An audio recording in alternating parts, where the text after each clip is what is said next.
사람은 악인들의 꾀를 따르지 아니하며 죄인들의 길에 서지 아니하며 오만한 자들의 자리에 앉지 아니하고 오직 여호와의 율법을 즐거워하여 그의 율법을 주야로 묵상하는도다.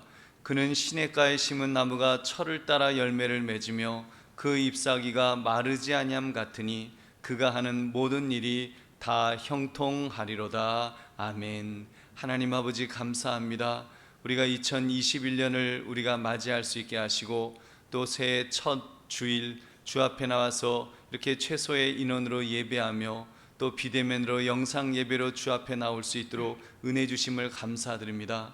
오늘도 우리가 세상을 향했던 우리 마음을 정리하며 이 시간도 신령과 진정으로 주 앞에 예배하기 원하오니 하나님을로 영광받아 주옵시고 신령한 은혜와 복을 더하여 주시옵소서. 감사드리며 예수님 이름으로 기도드립니다. 아멘.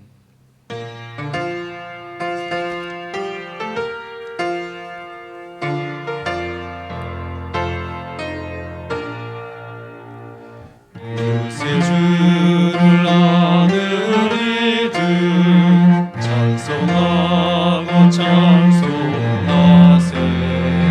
만방 끝까지 나가여 경배 드리세.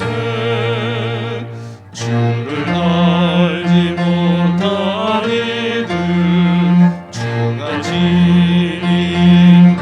인도하사 그의 피로 구속하니 찬송 부르세.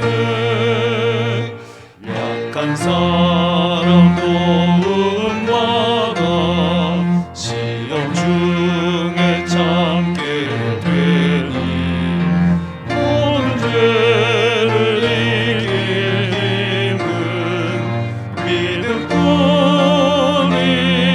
믿음뿐이라. 진리 되신 우리 주는 영원토록 변함없네. 성도들아 주를 믿어 길이 섬기세.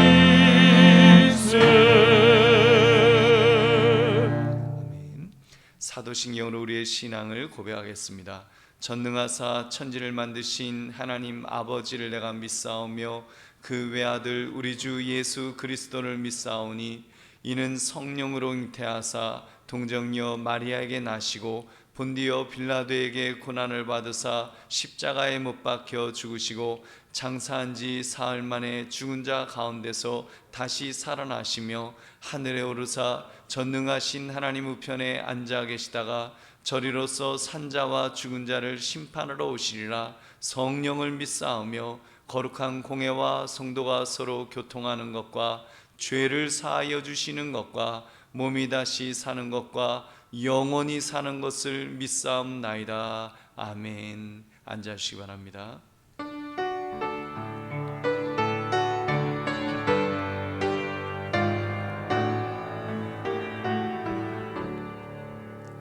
이 세상 험하고 나비로 약하나 늘 기도 힘쓰며 큰 공을 얻겠네. 주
사람 받은 후 새 사람 되어서 주 앞에 서는 날 늘 찬송하겠네. 주의 은혜로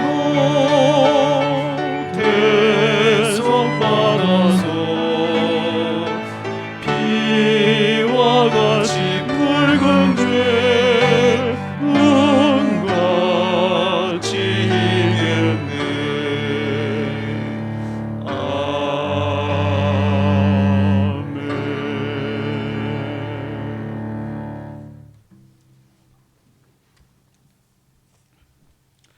사랑하는 하나님, 감사합니다. 지난 한 해 동안 코로나19로 인해 너무 힘들고 절망했던 저희들을 지켜주시고 건강도 허락하시어 잘 마무리할 수 있도록 인도하시고 지금 이 시간 새해 첫 주일 주임 전에 또한 각 가정에서 예배드릴 수 있도록 불러주시니 감사합니다. 사랑의 하나님, 지난 한 해 동안 코로나19의 핑계로 인해 하나님 앞에 소홀했던 저희들을 바라봅니다. 예배에 집중하지 못하였고 주님의 전에 많은 걸 드리지 못하였으며 또한 헌신과 봉사하지 못하였던 저희들을 불쌍히 여겨주시옵소서. 또한 어렵다고 불안하다고 하면서 주님 앞에 내려놓지 못하고 힘들었던 나약한 믿음을 용서하여 주시옵소서. 사랑의 하나님, 너무 힘들고 불안한 2020년은 이제 지나가고 새해가 되었습니다. 아직도 코로나19의 여파로 인해 지금 이 시간도 비대면으로 주님과 함께하고 있습니다. 사랑의 하나님, 이제 정말 코로나19가 종식되어지기를 원합니다. 지난 한 해 계획했던 많은 일들과 행사들이 코로나19로 인해 시행하지도 못하고 마무리했던 계획들을 새해에 다시 시작하려고 합니다. 하루빨리 코로나19가 종식되어지고 백신과 치료제가 보급되어 안정을 되찾을 수 있도록 하시어 비대면이 아닌 대면 예배로 전환되어 다 함께 모여 마음껏 찬양하며 예배드릴 수 있도록 인도하여 주시옵소서. 또한 경제도 회복되어지기를 원합니다. 그리하여 세상 속에 처한 직장이나 사업체에서 빛과 소금의 역할을 감당하는 저희들 되게 하시고 많은 물질도 허락하시어 주님 전에 많은 걸 드리는 기쁨도 허락하여 주시옵소서. 사랑의 하나님, 코로나19로 인해 하지 못한 해외 선교, 오지 선교와 각 전도회에서 준비한 10월 교회 돕는 행사들이 잘 준비되어 실행하는 데 부족함이 없도록 인도하여 주시옵소서. 사랑의 하나님, 감사합니다. 올 2021년도 하반기에 우리 한강교회 박원전 목사님을 해외 첫 선교사로 파견을 준비하고 있습니다. 부모가 딸을 시집 보내듯 바리바리 싸서 줘보내는 부모의 심정이 우리 한강교회 모든 성도님들의 마음이 되어지기를 소망합니다. 또한 모든 성도님들의 기도와 물질의 후원을 통하여 선교사 파견하는 데 넘치고도 남을 올 한 해 되어질 수 있도록 축복하여 주시옵소서. 사랑하는 하나님, 이 시간 말씀을 전해주실 목사님을 붙들어 주시옵소서. 작년 한 해 코로나19로 고생했던 마음, 염려 이제는 다 내려놓고 오로지 귀한 말씀 준비하시는데 염려하며 걱정하는 새해가 되어지길 바라며 까맣게 타버린 속 이제는 회복되게 하시옵소서. 또한 가정 위에 축복하시고 가정의 건강도 지켜주시어 가정의 문제로 주님 전에 방해되지 않도록 하나님께서 모든 걸 해결하여 주시옵소서. 두 분의 두 목사님과 여전도사님, 교육 전도사님 동일한 은혜를 베풀어 주시고 새해에는 각 처소에서 마음껏 말씀 전할 수 있도록 인도하여 주시옵소서. 하루를 멀다 오고 망가지고 고장나는 노후된 예배당 고치시고 관리하시는 한 집사님을 붙들어 주시고 건강을 허락하셔 가정에 축복도 주시고 오로지 주님 전에 헌신하는 데 부족함이 없게 하여 주시옵소서. 사랑의 하나님, 소수의 인으로 하나님께 찬양의 영광을 드리는 할렐루야 찬양 대원들이 있습니다. 하나님 홀로 영광 받으시고 찬양하는 대원들에게 축복하여 주시옵소서. 지금 이 시간 저희와 함께 하시는 예수님 이름으로 기도합니다. 아멘.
하나님께서 영광 받으신 줄로 믿습니다. 하나님의 말씀 보겠습니다. 디모데후서 2장 3절부터 4절까지입니다.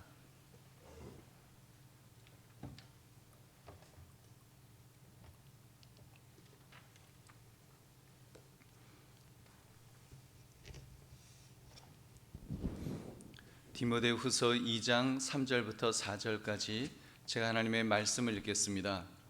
너는 그리스도 예수의 좋은 병사로 나와 함께 고난을 받으라.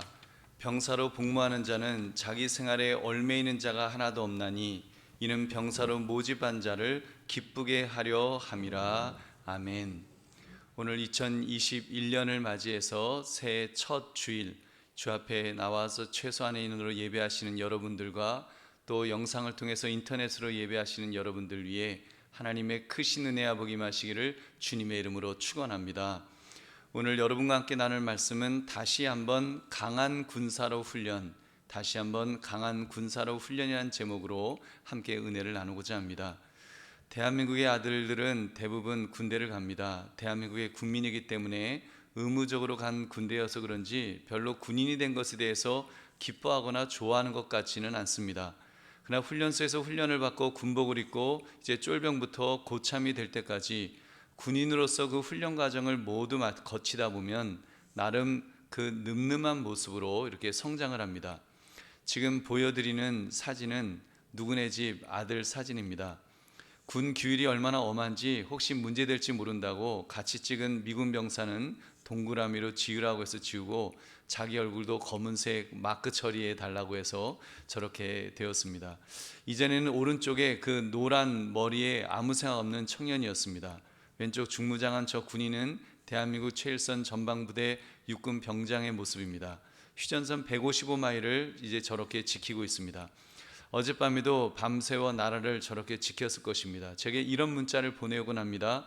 오늘 밤은 근무 들어갑니다. 마음 푹 안심하시고 주무십시오. 이렇게 대한민국의 아들들은 너나 할 것 없이 군사로 훈련을 받고 늠름한 군인이 돼서 군복무를 하고 그리고 제대를 합니다.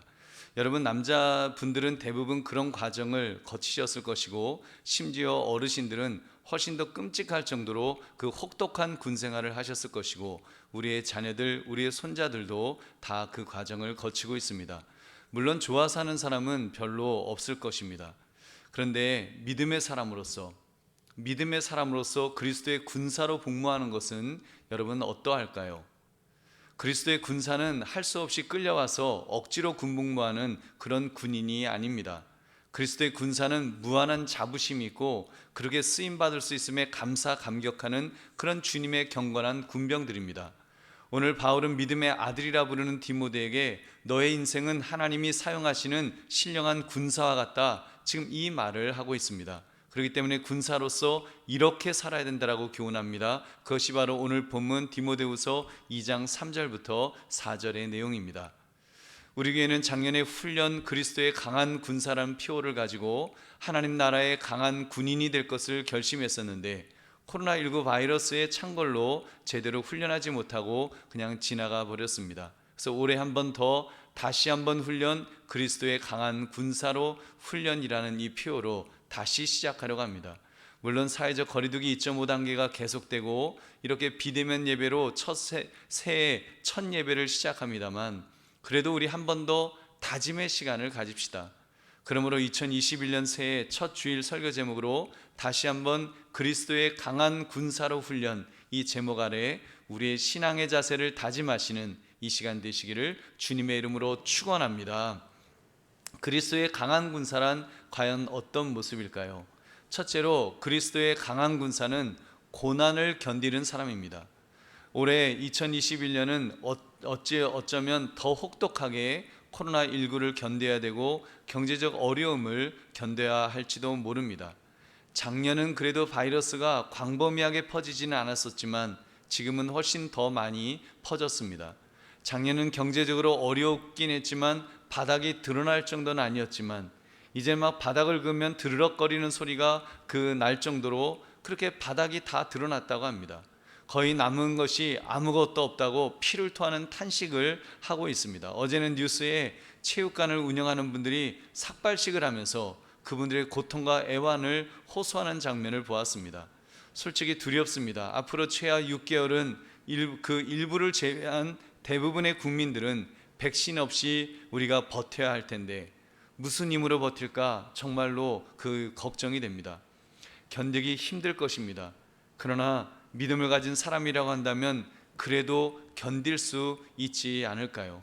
견딜 수 있을 것입니다. 왜냐하면 그 고난을 혼자 견디는 것이 아니라 여러분 함께할 분들이 있기 때문입니다. 디모데후서 2장 3절 너는 그리스도 예수의 좋은 병사로 나와 함께 고난을 받으라. 나와 함께 고난을 받으라.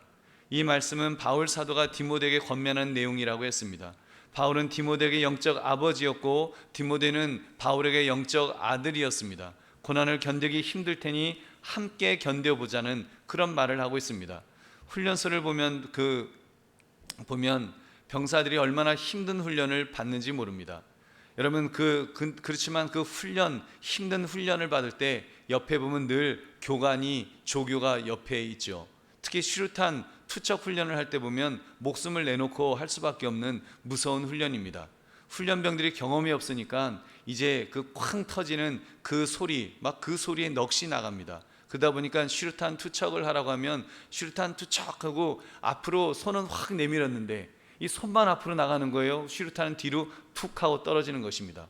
그럼 쾅 하고 터지면 그때는 온몸이 걸레처럼 산산조각이 날 것입니다. 끔찍할 정도로 얼마나 긴장되고 무서운 훈련이지요. 근데 실제로 그런 사건이 몇 주 전에 어느 훈련소에서 발생했습니다. 뉴스에 나왔어요. 뉴스에 그 동영상이 실제로 이렇게 방영이 되었습니다. 수류탄 투척하니까 애가 수류탄을 앞으로 확 던졌어요. 분명히 팔은 앞으로 나갔는데 수류탄은 뒤로 툭 하고 떨어지더라고요. 우리 그 전 국민이 아마 뉴스를 본 분들은 다 봤을 거예요. 툭 떨어지는데 그때 옆에 있던 교관이 초인적인 힘을 발휘해서 그 훈련병의 어깨를 딱 잡더니 옆으로 확 하고 어깨를 잡고 그리고 몸을 던졌습니다. 그래갖고 참호 속에 두 사람이 쾅 하고 떨어지는 게 이렇게 봤어요. 그리고는 수류탄은 꽝 하고 터졌습니다. 살았을까요? 죽었을까요? 멀쩡하니 살았습니다. 왜요? 함께 했던 교관이 일촉즉발의 그 위기에서 그 훈련병을 구해 주었기 때문입니다. 여러분 지금 사도 바울이 디모데에게 그런 이야기를 합니다. 나와 함께 고난을 받으라. 함께 하자는 것입니다. 어려울 때 내가 도와줄게. 내가 옆에서 힘이 되어줄게. 너 혼자 내버려 두지 않고 우리 함께 하자 하면서 지금 이 훈련을 받으라고, 함께 고난을 받자고 그렇게 말하고 있습니다. 그리고 가장 중요한 사실은 나와 함께라는 말 속에 사도 바울과 함께 하셨던 주님이 디모데와도 함께 하실 것을 이야기해 준 것입니다. 내가 고난 속에 있을 때 함께 하셨던 주님이 너와 함께 하실 것이다. 그러니까 두려워하지 말고 무서워하지 말고 피하지 말고 훈련을 잘 받아라. 받을 수 있다. 도와줄게. 하나님이 함께 하실 거야. 이런 권면을 주고 있는 것입니다. 사랑하는 성도들이여, 우리가 그리스도의 강한 군사로 고난을 견딜 수 있는 이유 중 그 하나가 바로 함께할 믿음의 동지가 있기 때문인 줄로 믿습니다. 여러분, 그래서 목사인 제가 있는 것이고 또 부목사님, 전도사님이 계신 것입니다. 그리고 장로님들이 계시고 집사님들이 계시고 권사님들이 또 교사들도 그렇게 계신 것입니다. 우리 모두가 하나의 훈련 중대가 되어서 서로를 격려하며 함께 가는 것입니다. 그래서 교회가 필요합니다. 그래서 한강교회가 존재하는 것입니다. 만약 그런 함께 훈련받는 공동체의 역할이 없다면 교회가 무엇하러 존재하겠습니까? 무엇하러 예수님께서 피값을 주고 이 교회를 세우셨겠습니까? 사도행전 20장 28절 여러분은 자기를 위하여 또는 온 양떼를 위하여 삼가라. 성령이 그들 가운데 여러분을 감독자로 삼고 하나님이 자기 피로 사신 교회를 보살피게 하셨느니라. 아멘. 그래서 함께 하라는 것입니다. 설령 비대면 예배를 드려야 한다고 할지라도 함께하는 공동체성을 반드시 가져야 되는 이유가 바로 이 때문인 것입니다. 여러분, 그렇게 할 때 우리 주님께서도 함께 하실 것입니다. 우리 주님께서 하늘로 올라가시기 전 교회 앞에 사명을 주셨습니다. 그래서 주님께서 함께 하시겠다고 약속하였습니다. 마태복음 28장 19절부터 20절 그러므로 너희는 가서 모든 민족을 제자로 삼아 아버지 아들과 성령의 이름으로 세례를 베풀고 내가 너희에게 분부한 모든 것을 가르쳐 지키게 하라. 볼지어다 내가 세상 끝날까지 너희와 항상 함께 있으리라 하시니라. 아멘. 여러분, 함께 있으리라. 교회의 사명이 무엇입니까? 여러분, 땅끝까지 복음을 증거하는 것입니다. 성도의 사명이 무엇입니까? 바로 그 복음 증거입니다. 이 복음 증거를 위해서 그리스도의 강한 군사가 되어야 하는 것입니다. 강한 군사가 되기 위해서는 바로 훈련이 필요한데, 어떤 고난도 견디며 훈련하면 강한 군사로 거듭나게 되는데, 그때 우리 주님께서 함께 하시겠노라고, 늘 함께 하시겠다고 약속하셨습니다. 여러분, 꼭 기억합시다. 여러분은 혼자가 아닙니다. 여러분, 코로나19로 지금 이렇게 고통스러운 시간을 보낸다 할지라도 여러분 혼자가 아닙니다. 홀로 내버려져서 훈련을 받든지 말든지 살았든지 죽든지 그렇게 방치되는 존재가 아닙니다. 주님은 말씀하십니다. 내가 함께 하겠다. 내가 함께 할 수 있도록 동지를 붙여주겠다. 내가 함께 할 수 있도록 내가 직접 너희와 함께 있겠노라고 우리 주님께서 말씀하십니다.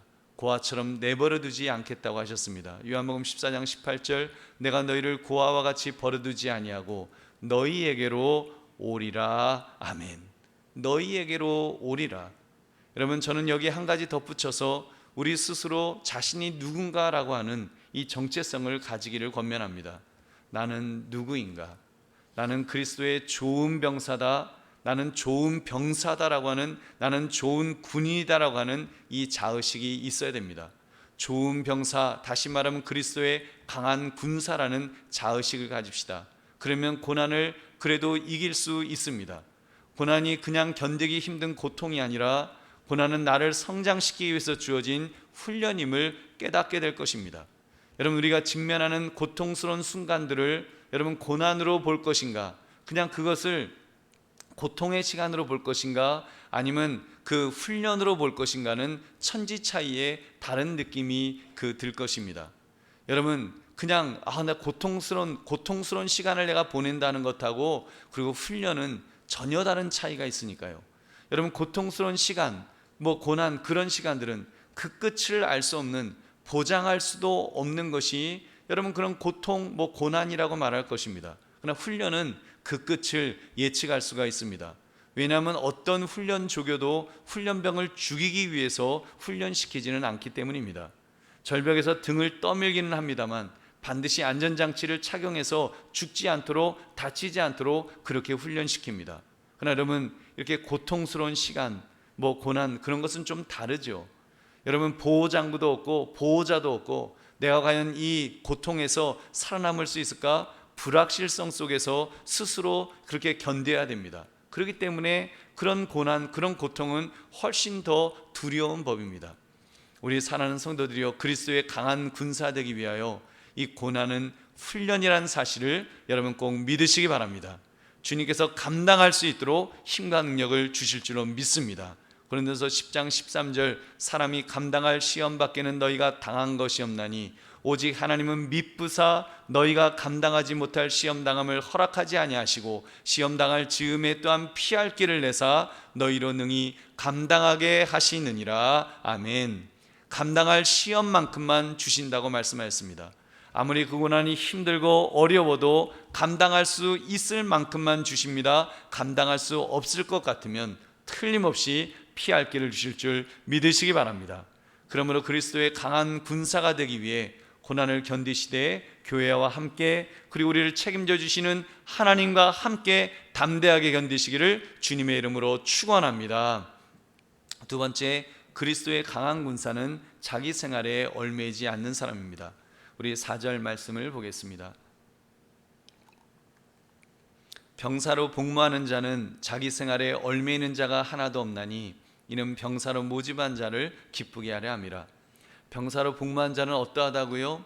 자기 생활에 얽매이는 자가 하나도 없다고 하셨습니다.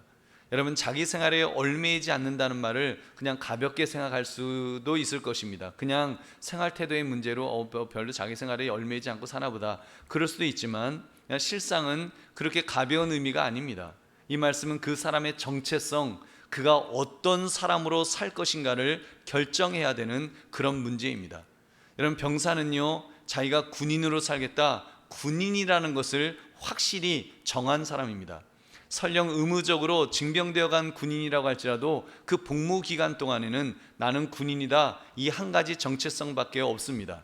입대해서 훈련병 수료하고 계급장 가슴에 붙이고 자기가 이제 대학생이었다, 뭐 직장인이었다, 연예인이었다, 이런 거 이제 다 잊어버리는 거예요. 그냥 자기는 이제는 군인이다라고 하는 그 의식밖에 없습니다. 다 내려놓습니다. 그리고 오로지 나는 대한민국의 군인이다, 이 자의식을 확실히 가집니다. 그래야 군대 생활도 그래야 또 견디고 하지요. 그래야 그 시간을 다 견딜 수 있습니다. 그게 늠름한 한 명의 아주 늠름한 군인이 되는 것입니다. 그런 측면에서 자기 생활에 얽매이지 않는다는 말을 한번 다시 생각해 보십시오. 얼마 전에 어느 국회의원의 아들 군휴가 문제로 온 나라가 시끄러웠습니다. 근데 실제로 100명의 군인 중에 아마 99.9명은 휴가 하나를 보아도 얼마나 엄격한 규율 속에서 그렇게 군복무를 하는지요.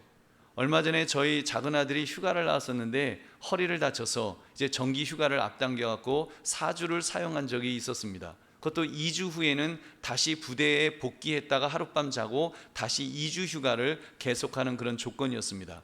근데 복귀 전날 이제 2주 후에 강원도에서 막 태풍이 불어가지고 도로가 끊긴다 어쩐다 이제 뉴스 그런 속보가 뜨길래 제가 얘기했어요. 야, 어차피 2주 휴가를 더 해야 되는데 부대장에게 못 간다고 전화드리자. 제가 그랬어요.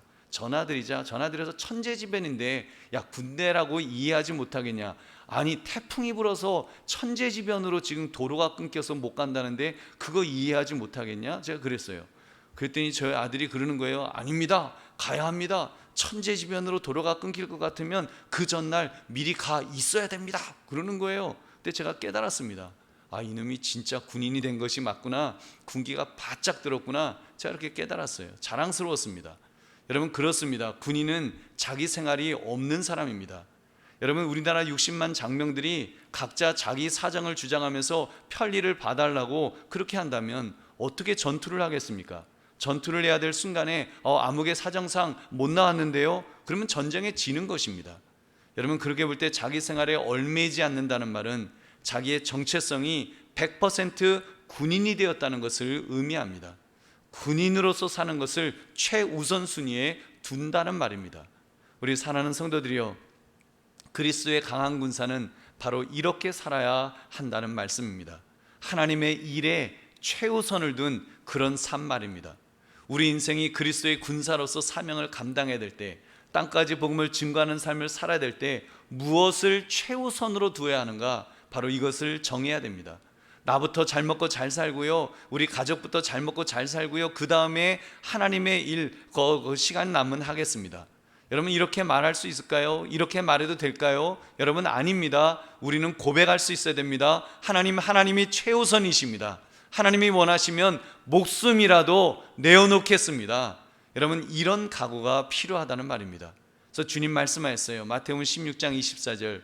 이에 예수께서 제자들에게 이르시되 누구든지 나를 따라오려거든 자기를 부인하고 자기 십자가를 지고 나를 따를 것이니라. 아멘. 목숨까지 내어놓으라고 우리 예수님 말씀하셨습니다. 우리 사랑하는 성도들이여, 오늘 우리가 비대면 예배를 드리고 있는데 저는 여러분이 오해가 없었으면 좋겠습니다.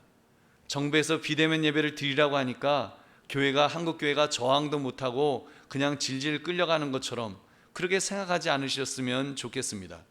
단순히 정부 방침 때문도 아니고 코로나19에 감염되어 무서워서 그러다 죽을까봐 우리가 비대면 예배를 드리는 것이 아닙니다. 여러분, 이것만은 분명히 합시다.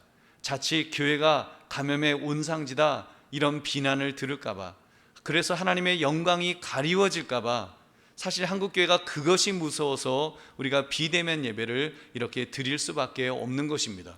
하나님의 영광이 가려질까봐, 복음의 문이 오히려 그것 때문에 막힐까봐, 그것이 무서워서 우리가 지금 이렇게 더 조심하고 더 비대면 예배로 드려야 된다고 말하는 것이 아니겠습니까?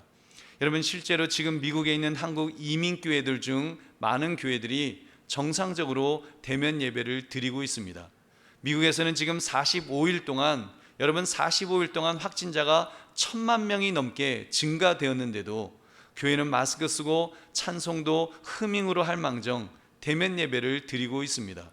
미국의 정책은 우리처럼 강력한 사회적 거리두기를 요구하지 않기 때문이니까요. 더구나 법원에서 대면 예배 금지는 위헌이라는 판결까지 받았기 때문에, 그리고 무엇보다도 우리나라처럼 예수 믿지 않는 사람들이 교회를 향해서 그렇게 비난하고 욕하지 않기 때문입니다. 그래서 그들은 목숨 걸고 지금 예배를 드립니다. 어느 목사님이요, 암이 걸려 목숨이 위태로운데 아무래도 코로나 이거 걸리면 이게 뭐 위험하니까 그래서 당분간 이제 예배를 못 드릴 것 같다고 그 담임 목사님에게 말씀드렸다는 것입니다. 근데 담임 목사님이 목사님 그래도 목사님이신데 그러시면 어떻게 합니까? 하면서 목숨 걸라고 그렇게 말씀하셨다는 거예요. 몸이 너무 약한 은퇴하신 목사님 입장에서는 굉장히 서운한 이야기로 들리셨을 것입니다. 사실 좀 지나친 면이 있지요. 그렇게 기저질환이 있으신 분들은 조심하도록 또 해야 되겠죠. 그렇지만 여러분 또 한편으로 보면 그것이 교회입니다. 그것이 믿음의 사람만이 취할 수 있는 모습입니다. 자기 생활에 얽매이지 않는 사람은 심지어 생명의 안위까지도 얽매이지 않고 해야 할 일을 해야 하는 것입니다. 주님을 찬양하고 예배하는 그 일을 위해서 자신의 생명도 내려놓을 수 있어야 됩니다. 여러분 실제로 초대교회의 믿음의 선배들은 그렇게 사셨습니다. 150년경 로마에 큰 역병이 돌아서 로마 시민 중 3분의 1이 죽었을 때 사람들은 가족까지 버리고 모두 산으로 도망갔습니다. 그때 예수 믿는 사람들은 도망가지 않고 가족을 돌봤습니다. 교회 안에 믿음의 형제 자매들을 돌보았습니다. 심지어 믿지 않는 사람들까지도 지극정성으로 돌보았다는 것입니다. 그때 로마 사람들이 감동을 받은 이유는 그 돌보는 대상이 교인이 아닌데도 차별 없이 돌봐주는 모습을 보면서 하나님의 사랑을 목도하게 되었다는 것입니다. 물을 먹이고 먹을 것을 주고 옆에서 병간호를 하고, 결과는 놀랍게도 도망간 로마인들보다 남아서 돌보았던 기독교인들의 생존율이 훨씬 더 높았다는 사실입니다. 그것을 통해서 세상 사람들에게 얼마나 큰 선한 영향력을 끼쳤는지요. 결국 기독교가 로마의 국교가 되는데 여러분 선한 많은 영향력을 끼쳤음에 틀림없습니다. 우리 사랑하는 성도들이요, 새해를 맞아 다시 한번 그리스도의 강한 군사로 훈련 이 말씀 앞에 여러분 결단합시다. 자기 생활에 얽매이지 않는 사람이란 말씀 앞에 우리 스스로 결단해야 합니다. 나는 어떤 사람으로 살 것인가? 그냥 좋은 게 좋은 것으로 나 하나 잘 먹고 잘 살다가 죽으면 그뿐이야. 여러분 이런 삶을 사시겠습니까? 그렇게 살다가 잘 먹고 잘 살 수 있겠죠. 그러나 결국은 나이 먹고 병들고 할 텐데, 그래서 우리가 주님 앞에 설 날이 분명히 있을 텐데 우리가 주님 앞에 무엇이라고 말하겠습니까? 뭐 하다 왔냐? 잘 먹다가 왔는데요. 여러분 그런 답밖에 드리지 못한다면 얼마나 부끄럽겠습니까? 여러분 그리스도의 강한 군사로 살기 위해 내 생활에 얽매이지 않고 주님에서 살다가 주님 앞에 서야 되지 않겠습니까? 주님께서 착하고 충성된 종이라고 칭찬하실 수 있는 그런 삶을 우리가 살아야 될 줄로 믿습니다. 여러분 그제 안수집사회 회장님께서 제게 이런 그 말씀을 주셨습니다. 목사님 안수집사에 돈이 조금 있는데 어떻게 하면 선한 일에 쓸 수 있을까요? 제가 좀 힘든 부탁을 드렸습니다. 제가 보니까 지하도에 종이 깔고 노숙하시는 분들을 보니까 마음이 짠하던데 그 핫팩 같은 거 좀 사다가 드리면 안 될까요? 영하 지금 16도까지 떨어진다고 하는데 그 말씀을 드렸어요. 그랬더니 네 목사님 카톡방에 올려서 의논해 보겠습니다라고 하셨습니다. 여러분 우리가 하나님 앞에 섰을 때 정말 아무개는 나의 착한 충성된 종이구나. 너가 정말 그렇게 너의 일에 연연하지 않고 정말 너의 안위만 연연하지 않고 나를 기쁘게 하면서 살아갔구나. 여러분 주님께서 상급을 주시겠다고 할 때 여러분 얼마나 멋진 인생이 될까요? 여러분 그러므로 우리의 삶에 이런저런 얽매일 수밖에 없는 복잡한 일들이 많이 있지만 그럼에도 오직 주님만을 위해서 살아가시는 저와 여러분 되시기를 주님의 이름으로 축원합니다. 세 번째, 그리스도의 강한 군사는 군사로 모집한 자, 하나님을 기쁘시게 하는 사람입니다. 4절 말씀, 병사로 복무하는 자는 자기 생활에 얽매이는 자가 하나도 없나니 이는 병사로 모집한 자를 기쁘게 하려 함이라. 병사로 모집한 자를 기쁘게 하려 함이라. 우리 사랑하는 성도들이여, 여러분은 누구를 기쁘게 하며 살아가고 있으십니까? 인생을 살아가는데 나는 누구이며 나는 어디로 가는가? 여러분, 정말 나는 어디서 와서 어디로 가는가? 인생의 가장 기본적인 화두 앞에 여러분 어떤 결론을 내어 여러분 살고 계십니까? 근본적인 질문부터 여러분 한번 시작해 봅시다. 무신론자들처럼, 진화론자들처럼 우연히 수십억 년의 진화 속에 우연히 생겨난 존재라고 나를 그런 존재로 생각하지는 않으시는지요? 그러나 성경 어디에 우리가 우연히 생겨났다가 이제 우연히 사라질 그런 존재라고 말을 합니까? 만약 정말로 그렇게 우연한 존재라면 그냥 아무렇게나 살다가 쾌락을 쫓아 살다가 정말 세상 말로 그냥 확 죽어버리면 여러분 그럼 끝나겠죠. 그러나 여러분 그런 것이 인생의 출발이요 종착역이라고 한다면 인생이 너무 허무하지 않을까요? 그 무엇에 가치를 두고 우리가 오늘 하루를 숨을 쉴 수 있을까요? 저는 우주의 크기를 생각하면 그 크기가 너무 커서 저는 가슴이 답답해 옵니다. 상상할 수 없을 만큼 큰 우주 앞에 제 이성으로 그 우주를 담을 수 없다는 그 사실 앞에 막 절망해요. 막 답답해요. 속상해요. 우주가 커도 너무 크니까요. 여러분, 우주의 크기를 살펴보면요, 그리스 신화 읽는 것보다 훨씬 더 신비롭고 재밌습니다. 천문학에서 발견한 제일 큰 별이 얼마나 큰지 아십니까? 여러분, 천문학자들이 그래요. 여러분 놀라지 마세요. 지구를 우리 비행기로 이렇게 도는데, 한 바퀴 도는데 이틀 정도 걸린다고 하면 여러분 그 제일 큰 별을 한 바퀴 도는데요 950년이 걸린대요. 비행기 타고 950년이 걸리는 그런 큰 별이 있다는 것입니다. 조선왕조 500년 동안 대대로 비행기 타고 돌았어도 그 별 반바퀴밖에 못 도는 그런 어마어마하게 큰 별이 있대요. 여러분, 무슨 그리스 신화 같은 그런 이야기도 들리지 않으세요? 이 과학도 보니까 이게 좀 황당한 말을 하더라고요. 그러나 여러분, 진짜 천체 물리학자들의 그런 과학적인 주장입니다. 더 황당한 이야기는 지구 같은 별들의 숫자 이야기입니다. 우리가 속해 있는 이 은하계에만 약 여러분 4천억 개, 1조 개라고도 하고 그런 별이 있다는 거예요. 4천억 개. 지금 현재 지구에 살고 있는 사람을 75억이라고 하는데 여러분, 지구 같은 이런 별이 은하계 안에만 4천억 개가 있대요. 4천억 개. 한번 생각해 보세요. 저 별은 나의 별, 저 별은 너의 별. 우리 75억 우리 지구인들이 저 별은 너의 것, 저 별은 나의 것 하면서 이렇게 정해도 50개씩 가지고도요 남아요. 50개씩 가지고도. 근데 여러분, 그런 은하계가 여러분 관측할 수 있는 이 우주 안에 한 2조 개가 있다는 거예요. 또 그런 은하계만. 이게 상상이 돼요? 그냥 앞으로 과학이 발달하면 얼마나 더 많은, 어쩌면 이 우주 밖에 더 큰 우주를 담고 있는 이렇게 대우주가 있다, 이런 주장이 나올지도 모릅니다. 무한하신 하나님의 존재 없이는, 하나님이 천지를 창조하셨느니라 신앙 고백밖에는 여러분 정말 계산은커녕 머릿속에 담을 수도 없는 것이 여러분 이 우주라는 사실입니다. 우주는 실체잖아요. 그냥 실물이잖아요. 이 실물도 이렇게 어마어마한데 여러분 이걸 어떻게 감당하겠어요? 그럼 이번에는 지구가 움직이는 것 보십시오. 지구를 포함한 태양계 모든 별들, 기본적으로 모든 별은 허공에 이렇게 떠 있죠. 욥기 26장 7절, 그는 북쪽을 허공에 펴시며 땅을 아무것도 없는 곳에 매다시며, 그렇게 지구가 태양계 안에서 태양을 중심으로 이렇게 돌고 있습니다. 화성도 있고 이렇게 금성도 있고 이렇게 있어요. 근데 얼마나 정교하게 돌고 있는지 과학용어로 공전이라고 말합니다. 근데 달은 또 지구를 중심으로 얼마나 정교하게 돌고 있습니까? 허공에 매달려 있기 때문에 그것들이 삐긋하는 순간에 지구는 대재앙이 벌어질 텐데 마치 시계 부품들이 정교하게 째깍거리며 움직이듯이 한 번도 흐트러짐 없이 그렇게 지금까지 공전을 계속해 오고 있습니다. 그렇게 공중에 매달리는 지구는 단 한 번 실수 없이 그렇게 움직이고 있다는 사실 앞에 여러분, 하나님 같은 설계자의 존재 없이는 결코 설명할 수 없는 줄로 믿습니다. 여러분, 이런 우주 속에 속해 있는 나라고 하는 존재, 먼지만큼 작다고 말하기에도 부끄러울 정도로 아무것도 아닌 존재인 나인데 나는 누구일까요? 나는 어디서 와서 나는 앞으로 어디로 가야 할까요?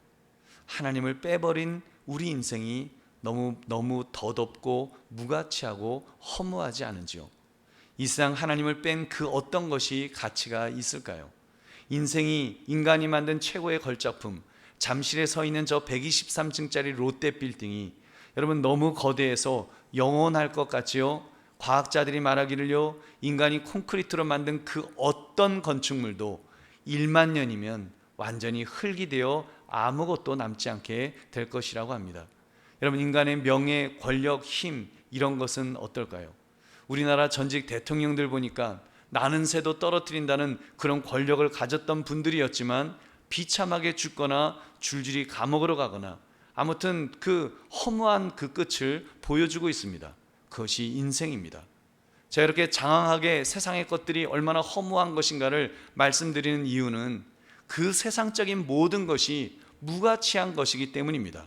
결국 한순간에 사라질 허무한 것들일 뿐입니다. 고린도서 3장 12절부터 13절, 만일 누구든지 금이나 은이나 보석이나 나무나 풀이나 지프로 이 터 위에 세우면 각 사람의 공적이 나타날 터인데 그 날이 공적을 밝히리니 이는 불로 나타내고 그 불이 각 사람의 공적이 어떠한 것을 시험할 것임이라. 아멘. 인간이 만든, 인간이 노력한 모든 공적들이 불심판을 하나님 앞에서 받게 될 날이 올 것이라는 것입니다. 그 공적이 그대로 있으면 상을 받게 될 것이고 그 공적이 불타면 해를 받을 것이라고 경고했습니다. 그래서 천국 가신 우리 원로 목사님께서 말씀하셨죠. 훅 하고 불면 그 한순간에 다 사라질 것들 뿐이라는 말씀을 하셨습니다. 여러분, 그렇다면 지금 여러분이 추구하고 있는 것들은 어떤 것들입니까? 과연 하나님의 불심판 앞에서 얼마나 견딜 수 있는 것이냐는 말입니다. 오늘 새해 첫 주일인데 새해를 맞이해서 여러분 어떤 결단을 하셨습니까? 다시 한번 그리스도의 강한 군사로 훈련을 받자 이런 거룩한 목적을 여러분 세우셨는가요? 아니면 세상적인 것, 그냥 건강, 명예, 돈, 권력, 정말 하나님의 불심판 앞에서 한순간에 후루룩 타버릴, 정말 휴지같이 후루룩 타버릴, 흔적도 없이 타버릴 그런 것들을 붙들려고 하지는 않았냐는 말입니다. 우리 사랑하는 성도들이여, 우리 믿음의 사람은 삶의 목적을 분명히 하고 살아가야 합니다. 훈련받은 그리스도의 강한 군사는 그 삶의 목적이 확실해야 됩니다. 사도 바울의 고백처럼 말입니다. 고린도서 10장 31절, 그런즉 너희가 먹든지 마시든지 무엇을 하든지 다 하나님의 영광을 위하여 하라. 아멘. 먹든지 마시든지 무엇을 하든지 하나님의 영광을 위해서 살아야 합니다. 하나님의 영광을 위해서 사는 삶, 그것이 우리 삶의 목적이 되어야 합니다. 왜요? 하나님께서 우리를 모집한 분이시기 때문입니다. 하나님께서 우리를 만드셨고 우리를 택하셨고 우리를 구원하셨고 우리를 부르셨고 자녀 삼으셨고 그리고 군사로 특별히 사명까지 맡겨주셨기 때문에 우리는 하나님을 기쁘시게 해드리는 삶을 살아야 됩니다. 즉 하나님의 영광을 위해서 살아야 할 줄로 믿습니다. 여러분, 하나님의 영광, 이것이 우리의 인생의 목적이 되어야 합니다. 대통령 비서실장을 퇴임하시는 분이 나름 열심히 일한다고는 했지만 욕을 좀 먹으며 물러나셨는데 이런 말씀을 하셨습니다. 최고의 대통령을 모셨던 지난 2년을 참으로 영광스러운 시간이었습니다. 여러분, 솔직히 대통령은 우리와 똑같은 인간 아닌가요? 아무리 훌륭해 보았자 똑같이 밥 먹어야 살고 방구 껴야 살고 때 되면 화장실 가는 우리 백성들과 똑같은 인간인데도 그분 모셨다고 영광스러운 시간이었다고 그렇게 고백하더라고요. 여러분, 그렇다면 우리 믿음의 사람의 고백은 어느 정도여야겠습니까? 자기를 비서실장으로 불러주셨다고 그렇게 영광스럽다고 고백하던데 여러분을 그리스도의 강한 군사로 부르신 하나님의 부르심에 대해서 얼마나 큰 자부심을 가지고 우리가 있는가요? 군사 정도가 아니라 우리는 자녀로 부르심을 받았습니다. 이제는 아빠, 아버지라고 부르라고 하나님께서 우리를 양자로까지 그렇게 삼아주셨습니다. 그렇다면 나는 과연 그 정치인처럼 하나님께서 나를 자녀 삼아주신 것 영광스럽습니다라고 우리가 얼마나 고백할 수 있느냐는 말입니다. 우리가 정말 국민들 앞에 그렇게 할 수 있는가요? 여러분, 아닌 것 같습니다. 국회에 보면 국민 앞에 설 기회가 있는 300명의 국회의원들 중에서 125명이 기독교인이라고 하는데 저는 그런 고백을 들어본 적이 없습니다. 125명이 기독교인이라고 하는데, 예수 믿는 사람이라고 하는데, 하나님의 영광을 위해서 정말 영광스럽습니다라고, 나에게 사명 맡겨주심에 영광스럽습니다라고 고백하는 소리를 들어본 적이 없습니다. 병사로 복무하는 자는 자기 생활에 얽매이지 않고 병사로 모집한 자를 기쁘게 한다고 했는데, 나는 과연 하나님을 기쁘시게 해드리려고 얼마나 애를 썼습니까? 어떠한 결단을 하고 있는지요? 여러분, 그렇게 살려면 내 삶의 우선순위를 이제는 바꾸어야 합니다. 세상이 아니라 하나님이 최우선이 되셔야 합니다. 하나님께 영광 돌리는 일을 위해서라면 모든 것을 다 내려놓을 수 있어야 됩니다. 심지어 그동안 가치 있게 여겼던 것들을 배설물처럼 여길 수 있어야 됩니다. 빌립보서 3장 7절부터 9절, 그러나 무엇이든지 내게 유익하던 것을 내가 그리스도를 위하여 다 해로 여길 뿐더러 또한 모든 것을 해로 여김은 내 주 그리스도 예수를 아는 지식이 가장 고상하기 때문이라. 내가 그를 위하여 모든 것을 잃어버리고 배설물로 여김은 그리스도를 얻고 그 안에서 발견되려 함이니 내가 가진 의는 율법에서 난 것이 아니요 오직 그리스도를 믿음으로 말미암은 것이니 곧 믿음으로 하나님께로부터 난 의라. 아멘. 얼마나 여러분 멋진 고백입니까? 다 배설물로 여기노라. 그러면서 다 진정 다 내려놓는 삶을 살았던 것입니다. 약간 우스갯스러운 이야기입니다만, 아까 말씀드렸던 정치인들, 그렇게 영광스럽다고 하던 그분들, 집 문제 때문에 시끄러웠을 때 집 두 채 중에 한 채 팔라는 것도 잘 못 팔더라고요. 파는 것도 못 팔아서 또 구설수에 오르기도 했습니다. 근데 사도 바울은 그리스도의 강한 군사는 여러분 진짜 버렸습니다. 다 버렸습니다. 날 때부터 로마 시민권을 가지고 있었고, 가말리엘의 문화에서 가장 높은 학위를 얻었고, 바리새인 중에 바리새인으로 최고의 신분을 누렸었는데 다 버렸습니다. 다 내려놨습니다. 예수님을 만난 후에 다 버렸다 그랬습니다. 배설물로 여기면서 하나도 아까워하지 않았습니다. 그리고 오히려 예수님 때문에 핍박을 받았노라고 말합니다. 고린도서 11장 24절부터 27절, 유대인들에게 40에서 하나 감한매를 5번 맞았으며 3번 태장으로 맞고 1번 돌로 맞고 3번 파선하고 일주일을 깊은 바다에서 지냈으며 여러 번 여행하면서 강의 위험과 강도의 위험과 동족의 위험과 이방인의 위험과 신의 위험과 광야의 위험과 바다의 위험과 거짓 형제 중에 위험을 당하고 또 수고하며 애쓰고 여러 번 자지 못하고 줄이며 목마르고 여러 번 굶고 춥고 헐벗었노라. 여러분, 이것이 그리스도의 강한 군사로 살았던 사도 바울의 모습입니다. 얼마나 강인한 믿음의 장부다운 그런 기계인지요. 우리 사랑하는 성도들이요, 새해 첫 주일 예배를 맞아 인생의 그림을 그려봅시다. 나는 나를 부르신 하나님을 기쁘시게 해드리는 삶을 내 인생 목표로 삼겠다. 여러분, 그 자부심을 우리 가지고 삽시다. 여러분, 그러면서는 연세 많으신 어르신들께 꼭 이런 부탁을 드리고 싶습니다. 여러분이 좀 더 분명한 그림을, 영적 그림을 그려주시기 바랍니다. 젊은 사람들, 젊음이 너무 부럽다, 여러분 그런 쓸데없는 말씀 하지 마시고, 젊은이들이 그 젊음 때문에 자꾸 세상적인 것에 마음이 빼앗겨 그 길을 가려 할 때 여러분이 중심을 잡아주십시오. 인생 살아보니까 별거 없더라, 내가 이제 산 날보다 얼마 안 남은 것 같은데, 정신이 번쩍 들어서 깨닫게 되는데 인생은 이런 것이다라고 가르쳐 주셔야 됩니다. 진정 가치 있는 것은 나를 부르신 하나님을 기쁘시게 하는 그 인생만이 정말 가치 있는 것이더라. 여러분, 정말 하나님께서 우리에게 장수할 수 있는 은혜를 주셨을 때, 여러분 우리가 오랜 세월을 살아면 산 만큼 우리가 이 고백이 분명해야 될 줄로 믿습니다. 부모가 자식을 가르쳐야 됩니다. 할아버지 할머니가 손주들을 그 진리를 가르쳐야 됩니다. 믿음의 선배들, 믿음의 후배들에게 가르쳐야 되고, 교사가 아이들에게 가르쳐야 됩니다. 그 영적으로 깨어있는 그 가치를, 그 모습을 보여주셔야 됩니다.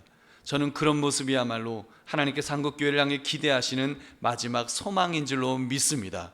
그러므로 인생의 최고 목표를 하나님을 기쁘시게 해드리는 것으로 삼으시기를 주님의 이름으로 축원합니다. 말씀을 맺습니다. 다시 한번 그리스도의 강한 군사로 훈련, 여러분 2021년을 시작하면서 이 말씀으로 우리 스스로를 무장합시다. 3가지로 무장합시다. 첫째, 고난을 주님과 함께 기꺼이 견딥시다. 여러분, 주님의 고난을 견딜 각오를 가진다면 이까지 코로나19 바이러스 때문에 우리가 뭐 무서워할 것 있겠습니까? 둘째, 자기 생활에 너무 얽매이며 살지 맙시다. 셋째, 나를 부르신 하나님을 기쁘시게 드리는 삶을 인생 목표로 삼고 그렇게 삽시다. 여러분, 서두에 보여드린 사진을 다시 한번 보십시오. 여러분, 저 사진을 보시면 저 사진을 영적인 눈으로 저 사진의 주인공이 영적으로 자신이라고 생각하시면서 한번 바라보십시오. 전에는 평범한 젊은이에 불과했지만 훈련을 통해 저렇게 늠름하게 나라를 지키는 국군 장병으로 거듭났습니다. 물론 저 친구는 제대하고 나면 다시 똑같아지겠죠. 그러나 여러분, 우리는 아니잖아요. 우리 믿음의 장병들 됐습니다. 우리 믿음의 장병들은 아니잖아요. 여러분, 영적 그리스도의 강한 군사는 하나님께서 붙들어 주시는 그런 사람들 아닙니까? 우리는요, 그냥 뭐 복무기간 동안 하는 것이 아니라 우리는 주님 만나는 그날까지 우리는 그리스도의 강한 군사로 그렇게 살아야 될 사람들 아닙니까? 하나님께서 붙들어 주실 것입니다. 내가 너희와 함께 하겠다고 주님 말씀하셨습니다. 내가 힘 주시고 능력 주시겠다고 말씀하셨습니다. 그래서 어제보다 오늘이 나아져야 됩니다. 오늘보다 내일이 더 강한 군사로 그렇게 우뚝 서 있어야 됩니다. 환경이 좀 어려우면 어떻습니까? 바이러스가 좀 있으면 어떻습니까? 우리는 주님 앞에 설 수 있습니다. 여러분, 우리가 주님만 바라보고 주님만 의지하면 주님께서 힘과 능력을 우리에게 주실 줄로 믿습니다. 그러므로 2021년을 시작하면서 이 분명한 목표, 분명한 삶의 가치를 세워서 그리스도의 강한 군사로 다시 한번 강력하게 정말 훈련받으시고 결단하시는 저와 여러분 되시기를 주님의 이름으로 축원합니다. 우리 함께 기도하겠습니다. 오늘 말씀 생각하시면서 하나님, 그런 인생 살아갈 수 있도록 하나님 붙들어 달라고, 다시 한번 강한 군사로 훈련받을 수 있도록 해달라고 우리 하나님 앞에 기도하겠습니다. 하나님, 오늘 주신 말씀 앞에 우리 자신들을 돌아볼 수 있기를 원합니다. 오늘 주신 말씀 앞에 우리 자신들을 다시 한번 바라볼 수 있기를 원합니다. 하나님의 사람으로 우뚝 서게 하시고 하나님의 사람으로 하나님 바라며 하나님 의지하며 하나님 아버지 이렇게 살아갈 수 있도록 주여 인도해 주시옵소서. 하나님 은혜를 더하여 주시옵소서. 하나님 아버지, 하나님 안에서 하나님 아버지 우리가 참으로 주의 인도하심과 하나님 주의 붙들어심 속에서 아버지 하나님께 살아갈 수 있는 우리 모두가 될 수 있도록 주님 은혜 주시기를 원합니다. 주님 함께 해주시기를 원합니다. 그런 역사를 주여 우리에게 더하여 주시옵소서. 하나님 아버지, 2021년을 우리에게 허락하심을 감사드립니다. 우리의 환경이 아무리 어렵고 힘들다고 할지라도 우리는 분명한 것을 바라보고 분명한 것을 붙들며 살아갈 수 있기를 원합니다. 다시 한번 그리스도의 강한 군사로 훈련받기를 결심하며 결단하는 새해가 될 수 있도록 주님 은혜 내려 주시옵소서. 감사드리며 예수님 이름으로 기도드립니다. 아멘.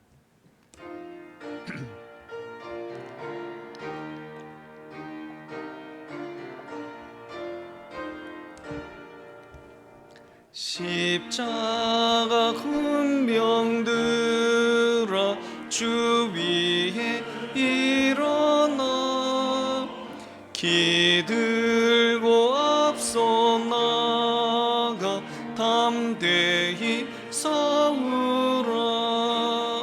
주께서 승전하고 영광을 얻도록 그 군대 거느리사 이기게 하시네. 십자가 군병들아 주 위에 일어나 그 나팔 소리 듣고 곧 나가 싸우라. 수없는 원수 앞에 주 따라갈 때에 주 예수 힘을 주시고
아버지 감사합니다. 오늘도 우리가 주님 앞에 나와 예배하면서 세상에서 귀하게 여기며 어렵게 얻은 물질부를 가지고 나왔습니다.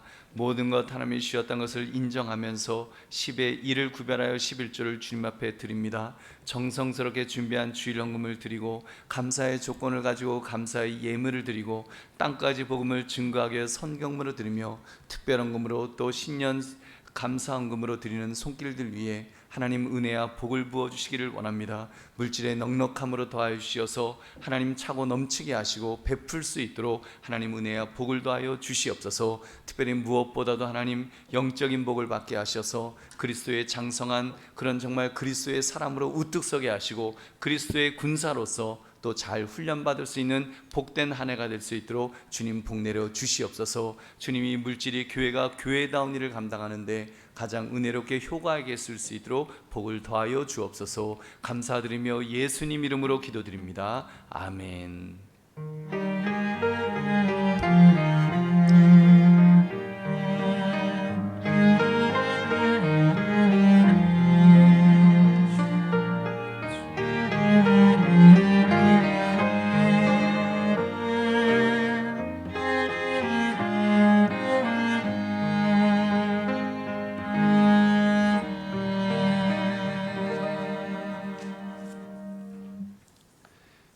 주님의 이름으로 여러분을 축복합니다. 사랑합니다. 여러분 새해 복 많이 받으시기 바랍니다.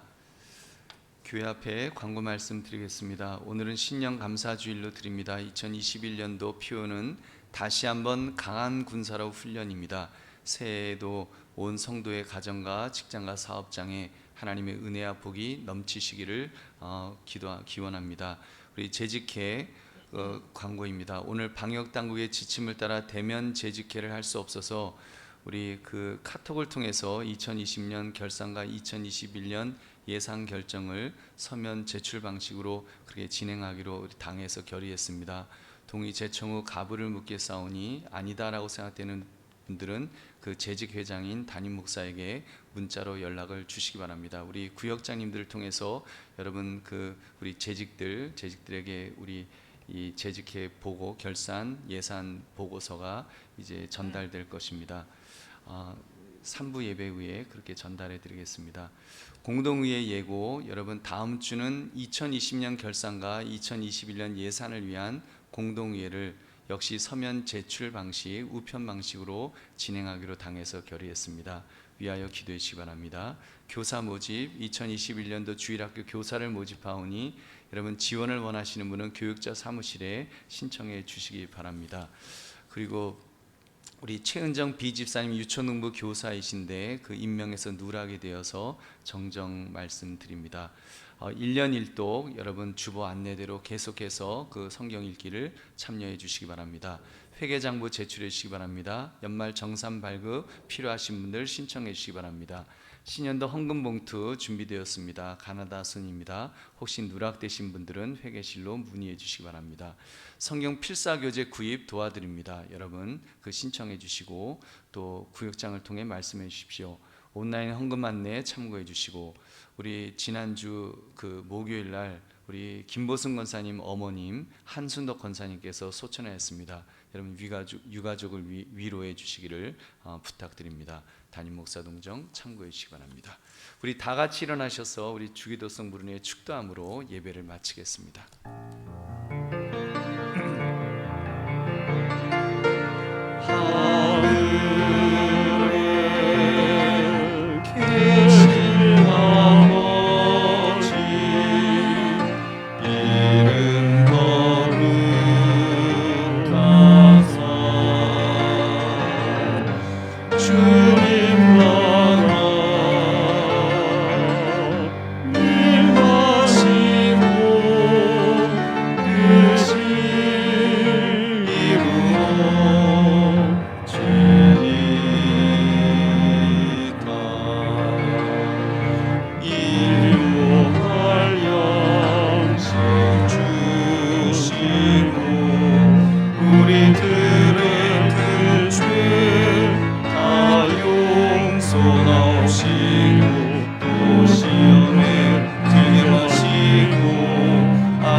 예수 그리스도의 은혜와 성부 하나님 아버지의 무한하신 사랑하심과 성령 하나님의 인도 충만 교통하심이 오늘 예배 속에 다시 한번 강한 군사로 훈련받기를 결심하며 결단하며 돌아가는 우리 모든 성도님들 머리 위에, 저들의 가정과 허업과 직장과 사업 위에, 자녀들 위에, 이 나라 이민족의 세계 선교 위에, 특별히 코로나로 고통하는 모든 분들과 애쓰시는 모든 분들 위에 지금으로부터 영원까지 함께 있을지어다. 아멘.